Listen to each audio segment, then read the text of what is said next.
അങ്ങനെ കൊണ്ട് തരാൻ വേണ്ടിട്ടായിരുന്നു. അയ്യോ ഓട്ടോകളായിപ്പോഴും തോന്നുന്നു. ഇനി പാൽ പക്ഷേ ഇതിന്റെ ക്വാണ്ടിറ്റി കൂടും.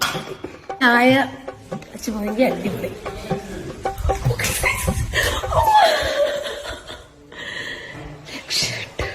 കല്യാണം പ്രമാണിച്ച് ഞാൻ വേറൊരു ലുക്കും റിസപ്ഷന് വന്നപ്പോ ഞാൻ പിന്നെയും മുടി വെട്ടി കേട്ടോ. ഈ സൈഡൊക്കെ മുടി വെട്ടി. എന്റെ പൊന്നു അച്ചപ്പം, ഞാൻ ഇതൊക്കെ ഇപ്പോഴാ കാണുന്നത്. ഇത് ഞങ്ങളുടെ വീട്ടിൽ കൊണ്ടുവന്നത് കൊല. എനിക്ക് ഒരു മാസത്തേക്ക് കഴിക്കാനുള്ള അച്ചപ്പം മധുരം ഉണ്ട്. ചായ റെഡി. ഇനി ഏട്ടനോട് കൊടുക്കും. സത്യസന്ധമായിട്ട് കുളത്തിലേക്ക് പറഞ്ഞു. എനിക്ക് വിഷമം ആവത്തില്ല പറഞ്ഞു. കൊച്ചു എന്ത് ചെയ്യുന്നോ? കൊച്ചു ഉറക്കണിട്ടില്ല. കൊച്ചു ഉറക്കണിക്കുമ്പോ സമയം കുറെ ആവും. എല്ലാവർക്കും കല്യാണം കഴിഞ്ഞതിന് ഭയങ്കര ഹാങ്